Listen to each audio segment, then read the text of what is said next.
Hello, what is up, everyone? Happy Friday. It's 11 a.m. here in California, which means it is time For for Startup Startup Shop Shop Talk. Talk. That's right. That's right. Thank you so much for joining us to our live show about all things startup from idea all the way to product market fit.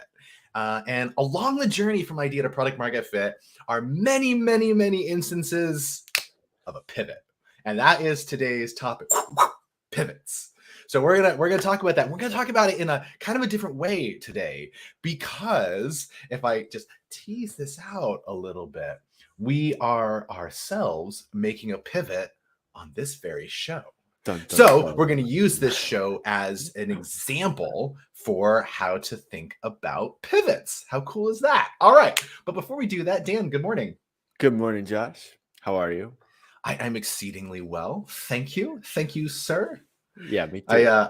It was great seeing you in person last night at an event. It's been a while since we do that. Got to see some cool startups, make some pitches, and like there's some of these companies that I've seen their pitches evolve over the last 3-4 years, and they've clearly made a number of pivots along the way, right? As they're searching for that traction, which is pretty cool. It was pretty cool. Very So cool. for those of you just joining us, we were at the Pitch Elk Grove event. There was some money that the city of Elk Grove in California was giving away to startups. There was a third place, a second place, and then the grand prize. And it was a good time. It was good to see the ecosystem there. It was good to meet some new folks, rekindle some other acquaintances. Totally. Yeah, and just to just be out in a boot. Out in a boot is a good way to do it. So it was fantastic. But let's get to the show. Like let's do this. Let's do it. Before we get into the meat of this, I want to take a moment and just kind of talk about what we mean by pivot, because I think it's kind of a vague concept, and it is really a vague concept, but maybe we can put a little meat to it here. So the best way to think about a pivot, I think, is in the context of like the design squiggle, which I'm sure everybody has seen before. It's a Damian Newman's little illustration, but it's a line that starts out like super crazy and chaotic and curvy, and as it goes along, it kind of gets mellower until it's a straight line. And that's describing any creative process, but it's really describing the startup journey. And along the way, you have to acquire data and say, like, is this right? Am I on the right track? Do I have resonance with the customers? Or do they have the problem I think that they have? Is the language I'm using around that problem the language that resonates with them best? Is the solution the one, right? And then you get into individuals, and all along the way of your product that you have to really get this resonance on. And anytime you get data that say is non-confirmatory, anytime you run an experiment where you have a fail, you have to make a pivot. And those pivots are sometimes really small and sometimes really minor. And so we're going to walk through some of those in the context of our show here, but I kind of wanted to lay that big framework. And this idea of bets, I think, is a really good way to think about it. So when you're in any kind of startup or entrepreneurial innovative effort, and you say, okay, well, I think XYZ, right? I think this product. You're making a really big statement, and it sometimes feels like a really small statement. But like, if you think about the simplest possible version of a business model, which is the only reason to do a startup, is still 4 things. It's a customer for whom you're creating a certain value, you're getting to them a certain way, and then there's logic for why that makes money. Right? So already you're making those 4 assumptions. And if you know a business model canvas, there are 9 boxes, because those 4 things get broken down even further. And then each of those 9 boxes, you could break down even further and further still. So in a simple statement of like, I want to do a startup that does blank, you're making a massive number of assumptions. And so we find the riskiest of those assumptions. That's the one, that's most likely to tank us, meaning it's the one that we have the least data about. And it's the one that is most consequential to our success, and at least right now. And you find an assumption, and then you design an experiment for it, and you go and test it. And then when you go and test that experiment, you either get go data or no go data, pass, fail. And so all of that experiment process is effort that you're putting in. So you have to make a bet, right? You make this bet and you figure out, did it pay off? And if that bet pays off, then you make a bigger bet, right? And if it pays off again, you make a bigger bet. But often, maybe even more often than not, probably more often than not, that bet doesn't work. And you have to make a little pivot. You have to play a little different. You have to play your hand a little different, or wait for a new set of cards, or right, whatever it is that however you want to continue the metaphor. Yeah. And then you make a different bet, right? So that's how I think about the pivot. What do you want to add to that, Dan? Here's what I want to add. Okay, so I like this approach because it really mitigates a lot of risk as you go, right? Like, so traditionally, at least this is the way that I grew up. It was, hey, I'm going to start a business. I'm going to put a flag on top of that hill and I'm going to go conquer it and everything. And hey, cool. That's how we thought. That's, before connectivity and all that kind of stuff. That was the thing. That was what we were supposed to do. And we told each other stories about like the great American entrepreneur, from the, the industrialists from the beginning of the 1900s. Right. And that was a part of our fabric. And unbeknownst to us as now people in the 2000s, that the landscape has shifted in terms of the information that's available to us and the way that we can actually do that stuff without losing our house or the shirt on our backs or whatever. Mark Randall, as you've heard me kind of talk about a couple of times, has always said that, like, look, you can like put together a business, try to launch it, and you get like one try at that. Okay, like if you're going with a traditional approach, but with that whole like try something, get data, pivot, you get a lot of different tries. And so here's the thing that I like about this process is it's not a matter of if my idea is going to work. It's about when it's going to work, right? Because my idea is amorphous and it changes at every step of the way. So, hey, if I decide I want to be an entrepreneur, cool. Like I got a process that I can I don't have to fail at being an entrepreneur, right? At that point, failing in entrepreneurship means I'm quitting. Right. Like it means that I'm quitting. Right. It means that I'm giving up. It means that. So what's the unstated upside to all of that? It's that, okay, well, wait a minute. I don't have to have the greatest idea ever. I don't have to create the most awesome killer experience ever. No, I don't have to think about all of that, right? Like, because if I have a process, I can get to that. And it doesn't have to just come from, my head. So anyways, I do feel passionately about that because I feel like that levels the playing field for all of us that want to be entrepreneurs, that, maybe you weren't born with a specific skill set or, a set of contacts or something like that. Right. Like that's like how, like the process is what allows us to, just get to where we want to go. And for me, that's really inspiring. That's really, really good. I would describe it as like there's a difference between failing and failure, right? And like failing is part of the process. Failure is a state of mind, right? Yeah. And there's a big difference between us failing out in the world, right? Which is real, and us being failures, right? Which isn't a thing, right? I agree. That's great. Yeah. So that's cool. Yeah. That's good. In fact, you know what? I was working with somebody yesterday or maybe the day before, and they said FAIL is just an acronym for first attempt in learning. It's awesome. I'm like, yes. Huh? As long as it's not an acronym for your final attempt in learning. right. Then you're probably good. Failure, right? Right. Yeah. Then you'd be a failure. Yeah, exactly. Nice. Oh, that's good. So I want to bring the, we'll maybe do some other examples along the way as well, but let's bring this into startup shop talk, right? So this is not a startup, right? Where we did not do this to make money. That wasn't the point, right? We had no monetization, aims for this show at all. It wasn't about that at all, but we did have goals for it, right? And one of them was to have fun, and I've certainly had fun.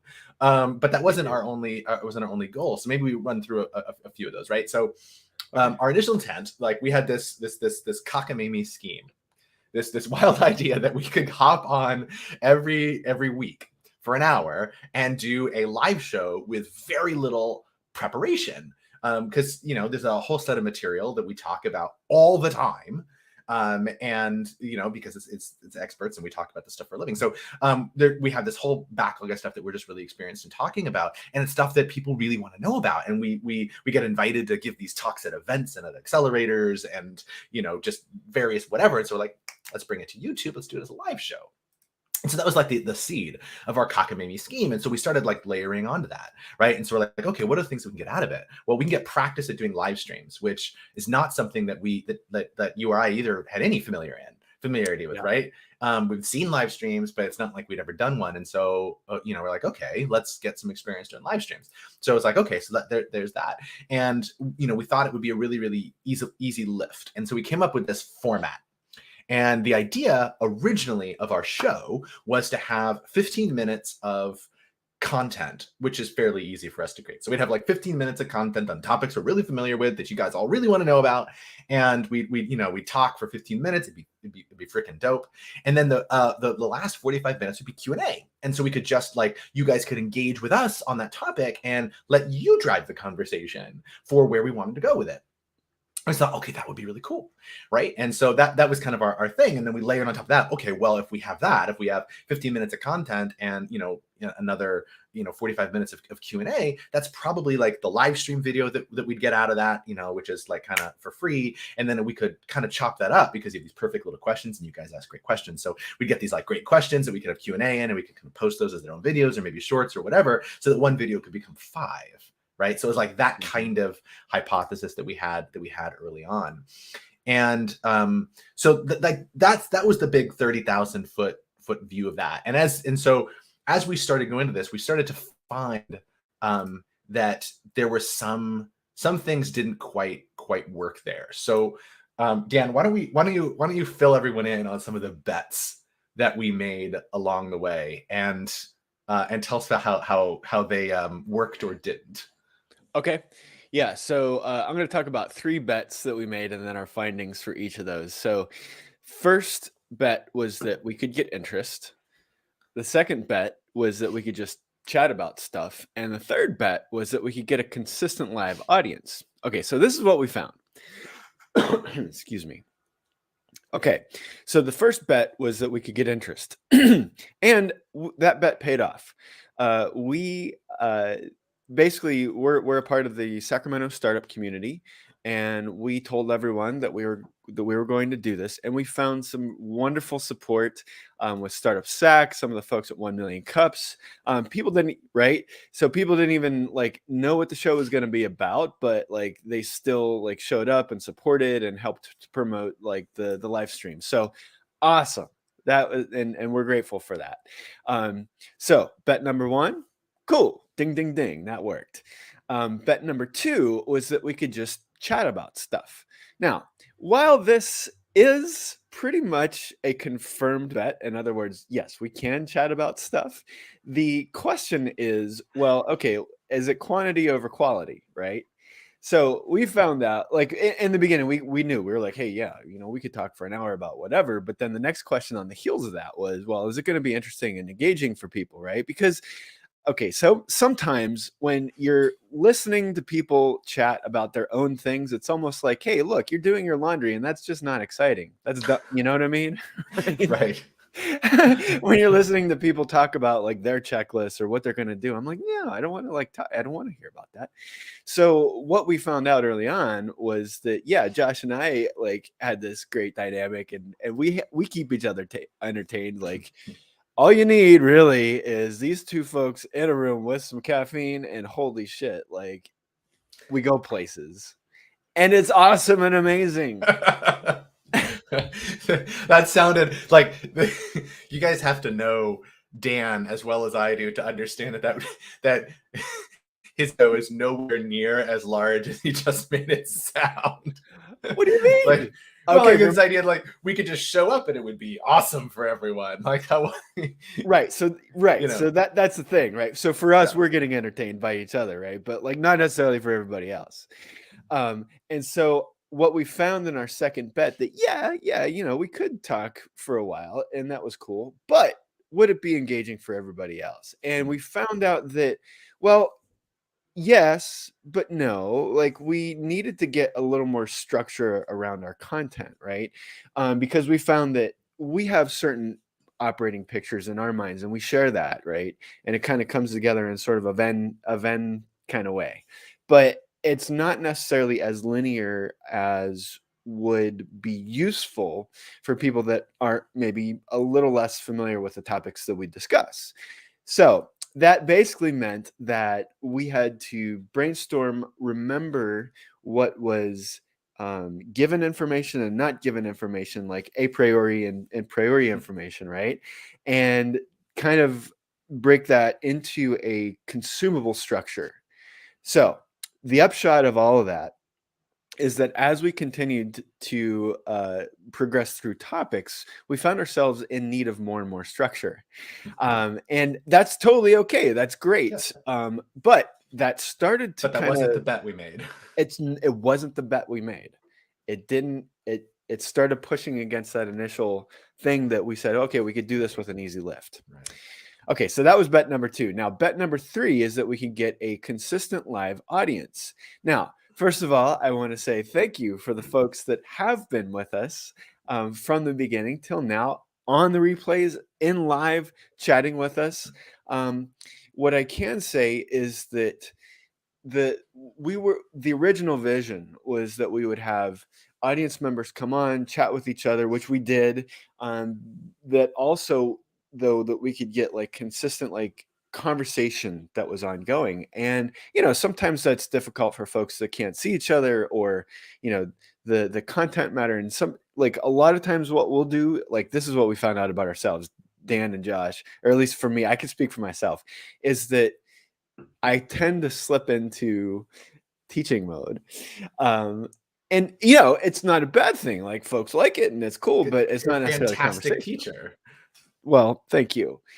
It's not necessarily conversational.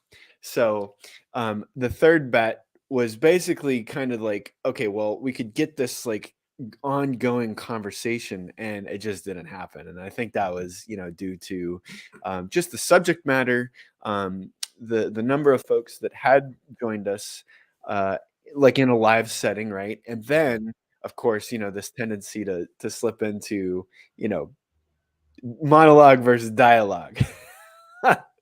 Right, right. But with all those, okay, so those are the bets, and that's what we found out. Those are like the main ones, right? But there were a lot of cool learnings that we had during this thing. And so eh, when we started off, we were like, okay, how can we make the next episode one click better? You've heard JDM talk about this whole thing about like, okay, well, always be improving, constant improvement. Like, how can we do this a little better? What's that experiment that's going to like bring us like forward just a little bit more? And so we've talked about this concept of one click better. So Josh, I want you to tell us about like, though, what did that look like for you, and what were we doing, and what's that one click better look like for this? Yes. Okay. So I love the question. And this is like, you're right. We talk about this a lot. And that's because this is something that's so applicable to everybody out there. And so I really want you guys to hear this part. For those of you just joining us, like, our whole show today is on traction, right? It's like, when do you make a really big pivot? And so we're talking about how to think about that in the context of Startup Shop Talk, because we are making a pivot. We haven't announced what it is yet. Stay tuned to the end of the show, but it's coming up, because we're going to be making a little bit of a pivot here as well. So we're talking about pivots, and so Dan, like, you set up, okay, we made these bets, we started getting data back, we were invalidating those bets, and this is like the really important thing to keep in mind, is that when we talk about running experiments, you always have a pass fail criteria. There's one measure that you look at and you say, I expect the value to be blank. And if that value is not blank, it's fail. And if the value is that value, then it is success. But it's clear. And the reason we do that is so that you're forced, when you fail, to ask yourself the question, what does this mean? Right? So a lot of people will say, oh, I'm going to run this experiment, I'm just going to see what happens. But the problem with that is you'll always succeed in seeing what happens, but you won't learn anything along the way. In order to learn something, you have to go reflexively back and say, what does this mean? So you come up with a value that's sometimes a scientific wild ass guess, to use Dan's term about this, right? You throw a dart at the wall and you say it seems reasonable, and then you don't hit it and you say, okay, what does it mean for that value to be wrong? Sometimes it means very little. So when we made all these bets and we started getting data back, right, we were like, okay, so we need to start making these minor pivots, right? We need to start making like little tweaks along the way so that our show is getting one click better each week, which will show up on us as those bets being more successful. So let me share a couple of them. All right. So we first of all had like, we're like, all right, we have a show, maybe it's a little stuffy, because we were just starting out like with this like experiment, this live stream thing. And so we're like, let's just have fun, right? Like, let's just, no matter what, let's set our goal as having fun and have that reflect in the show. And I think we accomplished, right? I would agree with that. Yeah. For the first show, it was kind of like, oh, a little bit nervous, and then after that, like the next show after that was like, oh, I have to think about this and I was kind of like, okay, well, this, I need to change something, and it did. It was great for me because then I was like, I didn't have to think about it like all during the week or like the night before or whatever, and I was just like, okay, well, so it's like settling into it and just like enjoying each other's company, and y'all's company like during the session, right? Yes. So yeah, totally. And so we actually had like when we ended up with, this is going to sound a little silly, but I'm going to come back to it a bit. At the end of every single one of these shows that we've done, right after the broadcast ends, we turn off the broadcast, we do a quick debrief. That's where we pick next week's topic and do all that, but it's also where we ask ourselves, what's the one thing we're going to do better next week, right? Because we're not focused on creating a good live show. We're focused on creating a better live show. Yeah. Because that's something we can do. That's something that's in our control. So I'm gonna come back to that concept in a minute. Right. So we said the first one was have fun. The second one was like, all right, we were starting to realize that, like Dan, you mentioned this monologue thing, right? So we're like, okay, like how do we combat this natural tendency that we both have to just talk, right? Because we're both experienced teachers, but we do that solo, right? So we're experienced talkers. And so we're like, okay. So then we started chunking up the show into segments, and we'd have for each segment of the show, it had a defined block of time. And then one of us would be sort of the producer of that show, of that segment. And then the other person would be the talent for that segment. And then we'd swap back and forth. You actually see us doing this right now as Dan is producing this segment and I'm the one talking. And in the one previous, I was producing and he was talking. And that's how we run the show. It allowed us to get a lot of structure in there. Can I show the run a show? Sure. Yeah, absolutely. So we basically do a spreadsheet and we're like, okay, this is who talks, this is what the topics are going to be, and this is who's going to ask the questions. And it has times in there for here's when we start and stop each segment. And so we started adding a lot of that stuff in there to get better, which actually takes us to the third click, is that we started to put in real times, and that it would say that at X number of minutes into the live stream, we switch topic, and it's the producer's job to keep the talent on track, so that we would keep that, going back and forth between us. And so then we got better at our timing. And that was also going to help us with that hypothesis that we could get these good Q&A things going throughout, throughout the show, because question one starts at 30 minutes and 33 seconds or whatever, because we could kind of get through that. And so that would help us with that. And so we had that. So then we're like, okay, our next little thing that we wanted to do, our next little pivot was we were seeing like our replays were kind of okay, but they were a little all over the place. And we were really getting, more views on the replays than we were live, which is to be expected. But so we started getting that. So we're like, well, then we need to really help the replays, because this is starting to be more about the replays than it is about the live part of it. And so then we're like, okay, in order for that to work, we have to get to the point really fast.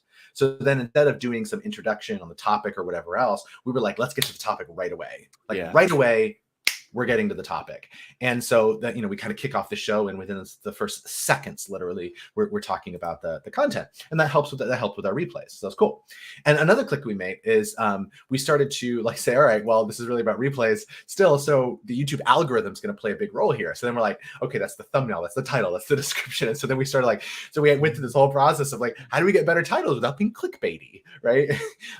And so Dan and I had fun creating joke clickbait titles for half of the episodes that we've done that you guys have never seen. But anyway, so each time getting better, and we were seeing the metrics improve. But despite the fact that we were starting to improve on metrics, we started realizing that we were improving on the metrics that weren't measuring the bets that we had placed in the first place, right? Yeah. nowhere in the bets that we outlined up front, like that I mentioned in our goals, or Dan, that you mentioned in our in like our individual bets, was this idea of like all this replay value, like that of the live show itself. Like that was never a thing, and yet that's kind of what we were working for. So then we said, okay, so what does this mean for This is us? what it meant. Right. Exactly.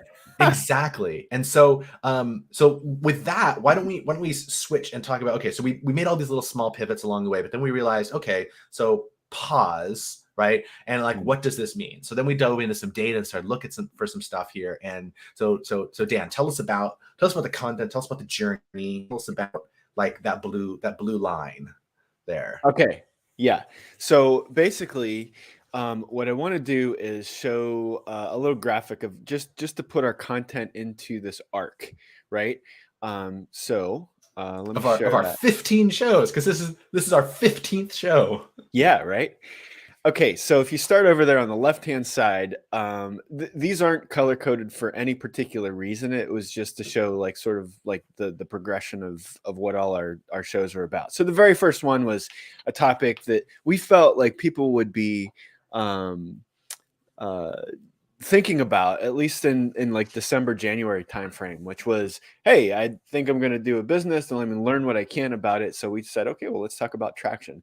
And then we talked about co-creation with customers, right? Just like we talked about in the very beginning of this episode, we're like, hey, look, it's not about like whether you have a great idea. It's about if you can mitigate risk at every step of the way and make like all these like little microscopic pivots with your customer in tandem so that you can actually get to that place. And then we said, okay, well, now that we know all this stuff about like our customer and what they want and what we want to do and everything like that, like how do we actually make sense of it? And we took that design squiggle basically, and we said, okay, is that the right way? Anyways, we're like, okay, right, it doesn't matter when when things are messy, like it actually helps to establish right limits and left limits and like just freedom through constraints, and that way we can get to a value proposition that makes sense. And then we're like, okay, well, once we decide what we're going to do in terms of like we could think about all this stuff, but like what does thinking outside of the box actually mean when creating a solution for these folks? And we're like, okay, well, this episode is all going to be about finding the right box in which to think, because it's not about thinking outside of the box. It's actually finding the right one. And so we talked about that. And finally, at the end of that five show segment there, we're like, okay, well, we got a thing. We think we got a thing. We did it with our customers, everything like that. Like, how do we actually talk to people about this? And that's when we started saying, okay, well, let's talk about how to pitch, right? Like, these are things, this is what makes a business case, and this is how we tell our story. All right. So we got all that done, and then the next thing what we wanted to do was say, well, okay, well, during the pitch, what we want to do is articulate our business model. But how do we actually do that? Well, so we started talking about like the business model breakdown and how to like what business models are. And they're really just a confluence of three things, which is really the desirability of what we've got. It's the feasibility of like, can we actually do it? And the viability, will it actually like make money or financially make sense for us to do that? And we said, well, we don't know. And like the only way to know it is to like do it, right? But then there's that whole risk thing again. So how do we actually test little itty bitty pieces of those models so that we can actually move one click forward? And that's where we did the testing model or the model testing episode, right? We're like, okay, well, this is how we test, and this is how we figure it out, and everything like that. So once full with information, everybody's minds were like, oh wow, okay, I need some more guidance, maybe in this area. We said, okay, well, here's some books that helped us kind of like make some sense of all of this, all the concepts that we're talking about. So we put forth a recommended reading list. And from that, of course, it expanded minds even further. I bought one of the books that JDM actually recommended. And so then it was like, okay, well, this is all great information. What break it down? Like, what are the things that I just need to do? And we kind of like sarcastically said, okay, well, don't do it. Or here's a list of don'ts, but we said, look, if you want to tank your startup, this is what you should do, right? So sort of like, the other side of the coin. Anyways, so it was basically like most of it was mindset, confidence, like misplaced confidence, all that kind of stuff. All right. After that, we were like, okay, I think I'm ready to start, but now there's all this stuff in my head, even with the great advice that I got from all those books. Now what? And we said, well, look, okay, it's not about all the what's, right? And so we have a tendency as human beings to look at things linearly because we experience time that way, right? And we Yes. said, okay, well, maybe this whole big vision, this BHAG, right? This big, hairy, audacious goal that I've got, how do I break that down? And we were like, okay, well, the way we can break that down is by thinking about the when and assigning the what's to the when. And we're like, okay, this is actually making some sense now, and we can like lay it out in a way that says, okay, well, we don't have to like think or do everything all at once because it's only like a brick at a time, right? And which bricks are the right bricks at the right time, and that's what that episode was about. Okay, then that leads us to the final 5-show segment, which was let's look at the business model canvas again. Let's revisit that, right? Because we thought about it before in a way that like helped us kind of think through these big ideas, right? But now we're using the canvas as a tool, which is what it's supposed to be used for, right? Because it's a tool. It doesn't mean it's like a one and done, like a checklist type thing. It means like, no, yeah, look at it, see if everything kind of makes sense. Look at it holistically. Do you need to adjust something? If you do, like, what's that adjustment going to mean for the rest of them? We had a lot of focus on the right side of the canvas, which is all about that desirability piece, mostly because that is that slippery moving target that we can't control for. Yeah, supply chain and all that kind of stuff on the left-hand side of the canvas. Yeah, that's unpredictable also, but it's figure outable. Yeah. Yeah, it's figure outable. And the thing that's not figure outable, the thing that we have to like actually, you can't just like set a customer in a box and say, okay, now stay there. Unfortunately. I'm just kidding. It's actually part of the art and the magic is that, you know, people don't sit on a shelf and do what they're told. They do stuff, right? Any economic model that you ever put together is great until it meets people. In other words, your business plan never survives first contact with the customer. And that was the main thing that we wanted to get at. And so we said, okay, what was really important was the value proposition that's constructed in tandem with the customers, the customer segments. But there was one block that we found that was often overlooked. And we decided that we needed to look at that a little bit more. And that was channels. And we did that through our growth hacking episode. We basically said, okay, look, if we want to like grow a business, if we want to like, you know, we're getting started here and we have this awesome value proposition. We have customers that we're actually talking to, but we need a bridge somehow, a bridge to number one, deliver the value proposition to the customers, but then also have this conversation with them. And that's what growth hacking is all about. It's about doing that en masse. In other words, it's about doing that like at scale or figuring out how we can do that at scale. That's what that episode was all about. How do you figure that out? Well, with a lot of experiments, but you know, experiments could be a little nuanced. And so we kind of like set forth sort of like a framework that we could use to continue doing like small experiments and how to keep track of our results and all that other kind of stuff. And that's what that show was about. And so then we're like, okay, so finally we're like, all right, well, the experiments and all that, now I need to get a little more granular, right? So I figured out maybe like the broad brush strokes, like broad areas and like how I can like scale up my interest, my traction with like customers and everything like that. But I need to get granular now. How do I do that? And so we took a really deep dive into channels. And the deep dive consisted of identifying the channels, organizing them, prioritizing them so that we could like test a couple at a time, right? Because that's what we can do. And then once we found one out, then we said, okay, well, we can drill into that. Okay. So with all those experiments, all those channels, all this testing and all that kind of stuff, then comes a time. Great. We got some data. What do we do with the data? And that brings us to here today, where we're talking about a pivot. And that's pretty much okay. So that's the content, right? That's kind of like how the thing flowed. Now, some episodes were better watched or more watched than others. Some episodes had more comments than others, and I want to hear Josh what. So I gave the whole like conceptual overview of like what we were doing. So you tell us about some of those data points. Yeah, so just to throw you guys kind of into the weeds here, ironically our first episode on Traction was by far our best performing one. As on average about 4 times the number of views of our next highest block of shows, which is relatively consistent actually. So that one just outperformed the others, and we have our own hypotheses about why. Diving into some YouTube analytics, it's likely that it's just a popular topic that doesn't have a lot of content on YouTube, so people were clicking in. So like that's kind of cool. But then everything else was fairly consistent. Week over week, we were fairly consistent on a lot of the numbers.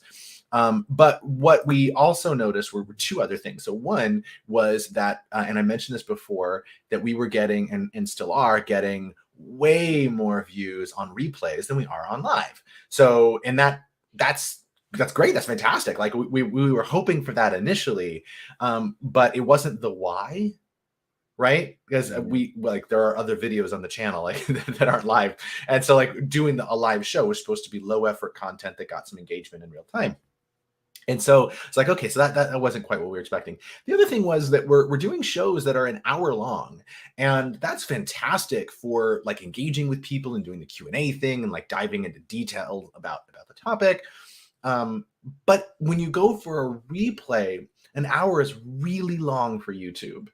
And so just the number that you see in the bottom left corner of like the video box, that is a scary number to see when people see 59 minutes, 60 minutes, 1 hour and 1 minute, right?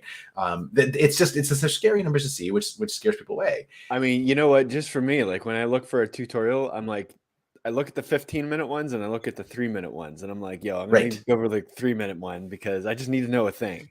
Right, exactly. And we're doing a slightly different kind of content, but even so, like a great length for this video for a deep dive is probably like 20 minutes, right? Maybe 25, maybe 30 minutes on the high end for this kind of content. And that would be much better for the algorithm, but that requires an extraordinary amount of planning. It requires post-production and editing. It requires visuals to take place of some of the dialogue that we're doing. It's ironic, right? It's The totally shorter ironic. it is, the more work it requires. Well, that's why Mark Twain was like, if I had more time, I would have written a shorter letter. Right? Right. It's because like, yeah, I mean, we can talk for an hour, and Dan and I have no trouble filling an hour with content on basically any. We could fill an hour on our respective sport jackets here, but but the video should probably be 1.5 minutes long, like really, Right. about our jacket. So anyway, so we noticed that, and so that really hurts the replays. It's like it works for live, but it doesn't work for replays. But the show is drifting more into the replay category, and so that was kind of some of the data that kind of sat behind that. And so we ended up with some watch times that, while the number of hours was big because the show was long and we were getting views, the actual percentage of the video watched was relatively low. And that hurts us in the algorithm on YouTube. And it also hurts the recommendation for the channel, which also isn't fantastic. So we have this, so we basically ended up doing the wrong format for the metrics that we were looking at, if that makes sense. And so that was kind of messed up. So before we get into the pivot and like how we chose to solve that, right? Because now we're realizing this is a major pivot point, right? So we went through minor stuff, we persevered for a while. Yeah, we made little minor pivots along the way, but we largely persevered on this path until we reached a point where we said we fundamentally diverged. Like that, show that sticky note again, Dan. We thought we were going along that black line, and we ended up, really diverging away, going into other space. And so now we're like, okay, this is where we need to do a major pivot. And sometimes it was like that. And right, it totally is, yes. And then we would try to get the line back on track, only realizing that like we're just focusing on the wrong game. This isn't what the market's asking for, and so we need to pivot on it a bit. Before we say what the pivot is, which will be our final bit of content here, and an ask for all of you, by the way, let's talk about some of the positive shit that we got us, because we got some cool shit out of this. So Dan, you mentioned before community, right? Yes. And like our Sacramento people, like, by the way, I'm just gonna say this for those of you who are out there who are not in Sacramento and you want to start a startup, come here. We have the best community, bar none. We've got capital, We've got Accelerator. We've got an active angel group. We told you earlier in the show about a pitch competition last night with like a 10K cash prize plus a 5K for second place plus 2.5 for the crowd favorite. So we got cash on the table, right? And that's just one. We got Kings Capitalized competition for Sacramento Kings. That's 10K cash prize as well. I think they're announcing that this weekend, right? We got all of that. We have programs. It's amazing. And we have the most supportive people. And in turn, they were supporting us throughout this journey. So deep, humble bow of gratitude to everybody from the community here. It was super humbling, super flattering. So thank you, everybody. Like that, definitely some positive. What do you got? Oh, I mean, I don't know anything that could like add value to that.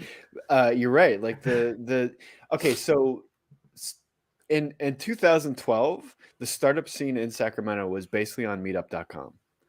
There were coder meetups, there were like, let's think about this together, let's do business creation, all on meetup.com. And that was like in select bars or whatever in Sacramento. Like, you show up and there's like 4 or 5 of us just kind of talking about stuff, and getting things started was pretty hard. And that was at the grassroots level. There were other economic development organizations that were kind of in that. SARTA was one of those, but it wasn't startup-y. It didn't feel that way. And so it's morphed from those 10 years into what we have today, which is still growing, which is great, because that's what a rainforest does, right? It continues to grow and develop new species and plants and weather systems and all that other kind of stuff, which is in fact happening, and it's really great. Yeah, I mean, the fact that we have like an ecosystem now where we have governmental support, like not only in the individual cities, but also in the metropolitan areas and stuff like that, but also with educational institutions, also with funding institutions, traditional and angel/VC stuff. And of course, I mean, we have lots of cool people with lots of cool ideas, lots of awesome capabilities. And it just, the more I get into this, the more I like it, the better it feels. And it's about like the ecosystem and metrics and all that kind of stuff. But it's also primarily, for me anyways, what I'm finding, it's about the relationships, and it's about how those relationships actually help me as a person grow. And that for me is the invaluable piece. So it's the biggest small town in the country. And it was really great to be able to say to people, hey, we're going to do this thing, and people just no questions or whatever, just like, hey, we like you guys and we'll support. Okay. Wow. Wonderful. So good. Yeah. Couldn't agree more. So, and the other cool thing is, the more we do this, the more it's just like, it's a feedback loop that grows on itself. The more we do it, the more support, and the more support, the more we do it, and the more we do it, the more, like, it's awesome. Yeah, totally. Yeah. So, I can't improve on that. I'm gonna let that ride. And cool. So some of the other cool shit we got out of this, I had fun. That was definitely cool shit. I had fun too. I think this was before this live stream, Josh and I had worked together at 1 Million Cups together, but we hadn't been as intimate as we've been doing this, sharing each other's thoughts, sharing approaches, philosophies, talking shit behind the scenes, which was fun. I think that was probably the most fun part. Not sure we should have revealed that. Well, I mean, who doesn't talk shit? Talking shit is fun. Not about any of you. No, of course not. No. Other people. Right? Like Silicon Valley.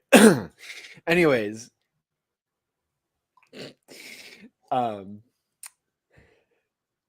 Damn. All right. So cool. So I'm grateful for the time that we've spent working on this. We definitely learned a lot along the way, but it is time for major pivot. And so let's talk about what that major pivot is. So interesting little framing here. So Dan and I are the founders of Startup Shop Talk. And so Dan and I have our own stuff that we work on. We have stuff that we work on together. So we still have a bunch of projects that we're working on together, and all that. But Startup Shop Talk's been this one project, and there are things that we jointly wanted out of it that, as we discussed here, we haven't really materialized. And then there were stuff we individually wanted out of them. And those didn't really materialize either. I mean, some of them did that. We just talked about the soft stuff, but the hard stuff that we wanted didn't really get out of it. And so that kind of brought us to this point of what do we, is this worth our time, right, to keep doing this? And for both of us, the answer was no. To put on the show that we want to put on takes way more time than we can give it, given these metrics. And right. And so it's just like, and it sucks. It hurts because like anytime you end up in that's like, failure is data, which is true, but it doesn't mean it doesn't sting. If it didn't sting, we wouldn't try to avoid it. Right. And so so that really sucks, which means, but that Startup Shop Talk isn't going away. It's just making we're going with the blue line.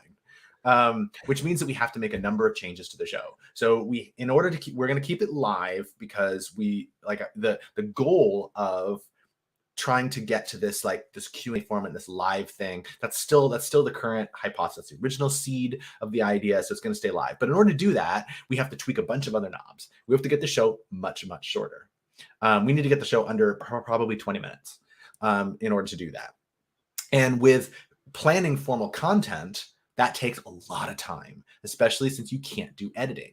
We can't edit the live stream, right? We can't put it through post, which means that we don't really want to cover topics, because if we cover topics, we have to prepare. And so in order to get that time down, and we don't have the time. We just frankly don't have time. Dan and I are busy people. We don't have the time for that, for this show with this level of traction. So we're like, okay, so we can't do that. So we want to strip away the content, strip away the theme, and kind of turn it into more of if you will, an office hours. So the idea is that, hop on, YouTube, and it's just entirely about your questions. And I want to talk a little bit more about that, but I want to kind of circle back to Dan and I were in this for different reasons. We had overlapping, the Venn diagram overlapped, which is why we chose to try to do this thing together. But now so on this blue arc, it's more valuable for me probably than it is for Dan. Is that okay? Does that feel right? I mean, I can speak for myself, and that I did kind of face some diminishing returns, but it was more of an opportunity cost. So what has happened is I have gotten a little busier with my client load, and so I don't. Thank you very much. Thank you. And y'all should be his client, by the way. Thanks. So if I may, can I talk about it just for a second? Please do. All right. So I'm a business advisor for the Metro Business Center, which is a Sacramento Chamber of Commerce program. And really what we aim to do is help businesses with business training, one-on-one consulting. And currently that's all funded through ARPA dollars that have been passed through the county. Right. And so what we're currently able to do as a nonprofit in the nonprofit space is help for-profit businesses with training and one-on-one consulting. And so if you want to connect with us, you can do that through leaninnovator.org, or you can look up Metro Business Center and connect with us there. But the main idea was, I'm at an opportunity cost place right now. Right. And so I don't necessarily, because the client load is increasing, I don't necessarily have enough time to give all the love that is required for Startup Shop Top. I'm a visual guy. I like painting pictures with words and pictures. And I found myself wanting to do like diagrams and put together stuff, because I love it anyways. Number two, it helps me talk about it. And number three, I feel like it's useful for others. But Right. all that just kind of doesn't align with the initial intent and what current things are right now. Right. So like, to put a finer point on like that last part here, which I think is like really important, and it kind of connects back like 5 different things we talked about today, which is like we can tell something in an hour, but we Yeah. have to show it in 20 Yeah. minutes. Yeah. Right. And so Yeah. then at that point, we're talking about hours of work each week just to prepare for the show. And It's it, crazy. it's crazy. And it's just, we just can't like, yeah. And neither one of us can do that. Right. And so I get that. So what does this mean for you, Dan? Well, thank you, Josh. It means that I will be stepping down as, right. I will be stepping down in my role as a founder of the Startup Shop Talk, and that's totally okay. It's going to go all the way over to Josh, but I know he's got a special place for me in his heart. we As I still do for have all him. the other things we do together. So Yeah. So yeah, I won't be joining on a regular basis. From time to time, perhaps. I think that's within the realm of possibilities. Yes. But yeah, for now, I need to kind of reassess where everything is especially with the new change in circumstances. well, this okay. So it's I have mixed complex emotions about this, because on the one hand, I still work with Dan every single week on other stuff. Yeah. So and the one hand, this is like, like, well, okay, we just won't do that, right? That's fine, because like, Right. we're still gonna keep doing all this other shit together, but including 1 million cups. So but on the flip side, like, this came out of us, and what Shop Talk is now is us, right? Mm. And so as part of this pivot, it's no longer going to be us, and that is sad. And I like that's sad. Thank you for being vulnerable about that. And Yeah, no, me it too. is. It's real, and yeah. So that having been said, though, the pivot. So Shop Talk 2.0. Let me tell you about it real quick. So basically, it's because it's just going to be me, and I don't have the time either. I can't put in hours of time for a 20-minute live show. So instead, we're going to turn it 100% Q&A. So it's going to be entirely like an office hours type thing, which means it's driven entirely by you, which means I need your help. You have to ask me questions. But we're going to do a couple things. So I have a few different things, a few different ways that you can engage with the new version of Startup Shop Talk, our little office hours there. One is that you can ask questions live. So we usually have, our core audience here that comes on and asks us questions in the chat. So definitely still do that. Get more robust. We won't have a theme, so you can ask about anything startup related that you want. You can ask a follow-up to another question. You can ask something out of left field. I hope you'll ask more about the startups that you're working on, which we didn't get a lot of questions on this show because we themed things so much, right? Mm-hmm. So then, like, what are the chances that you happen to have a specific question on design thinking at that particular moment in time when the show's on? So in this case, you can ask about kind of anything, which I hope will open things up. So I want to know about how we found variable z in that quadratic equation that we were talking about 5 minutes ago. Exactly. It's like it's too narrow, right? If we have 1,000 people in the room, then yeah, we'll get 5 people that have that very specific question. And there will be that one person that says, well, I don't know that z is the actual variable that we're supposed to be concentrating on. Well, and you know who you are, by the way. I've been that guy. Yeah, well, I have no comment on the subject. So which means that he has as well. The next thing is that you can also submit your questions in advance. So this is going to be, so if you can't make the show and you still want to ask a question, or you want to ask something that's, like YouTube Live, you can ask a little chat, right? It's kind of hard. So in this case, what you can actually do is you hit this rtbx.link/ask URL here, which is in the video description as well. If you hit that up, you will get a page that is a video of me asking you to ask me about startups. Awesome. And we'll do anything startup, like business models, revenues, traction, anything from idea to product market fit. You guys, you know me, anything you want to ask about startups. I've worked with more than 100 startups to help them grow or scale their products. And so I'm just opening up my expertise to you guys. And you can write me a question. So you can write a longer form question that I can read in advance. You can record an audio or a video question. And if you record a video question, I will throw it up here in real time during the show. So everybody will see your question too. And then I'll just answer the questions in real time. So you can ask a question in the chat. You can submit a question in advance, just in case you can't join the show live, or if you just want an answer or ask a question that's a little bit more robust. And then third is I'm at events all the time. I get, I'm working with clients all the time. I'm giving advice to just random entrepreneurs all the time. So I get asked questions all the time. So I'm actually going to bring some questions like, oh, hey, 3 people asked me this question this week, and I'll bring that to the show as well. But it's that's it. It's just gonna be Q&A, 15 to 20 minutes. And that's kind of it. So that's the new format: Startup Shop Talk, office hours with JDM. Anything startup questions come from you, real time or in advance, and I'll bring some as well. And you can ask your question at that URL that's over there. You can ask your question. I'll put this in the email that goes out to those of you who are on the email list. And that's that. The very last thing that I'll say is that we're also moving the time of the show. We no longer have a compromised time between Dan and I, and so we're also going to try a different time. We might as well shake things up. Also influenced by the fact that I'm going to be at a venture conference next Friday, so we're going to do another time for that reason.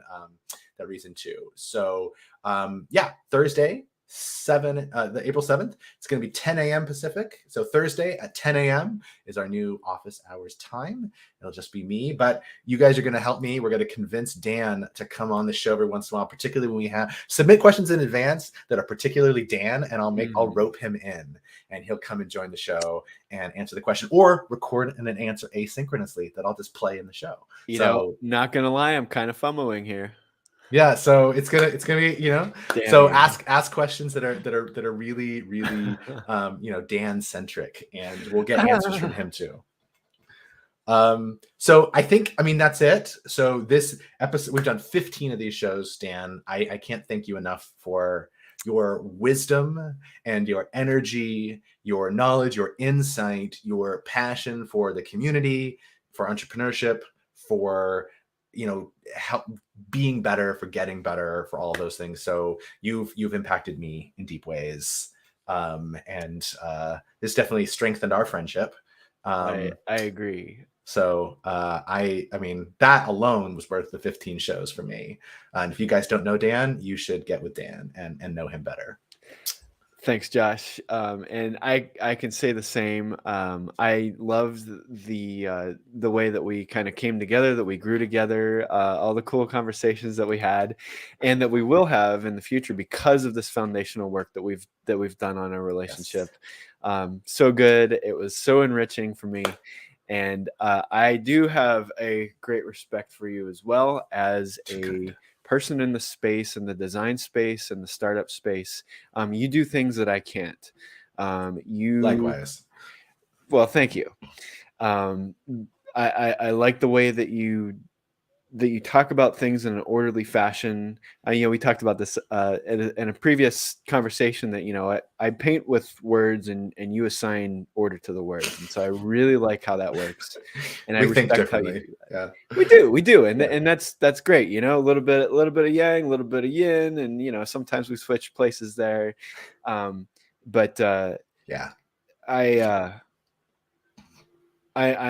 fortunate and grateful to have had this experience with you.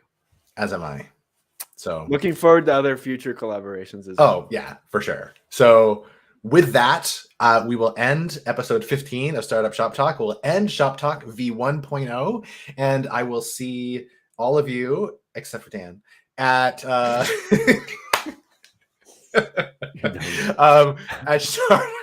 Talk version 2.0, Thursday, April 7th, 10 a.m. every Thursday, 10 a.m. from here on out.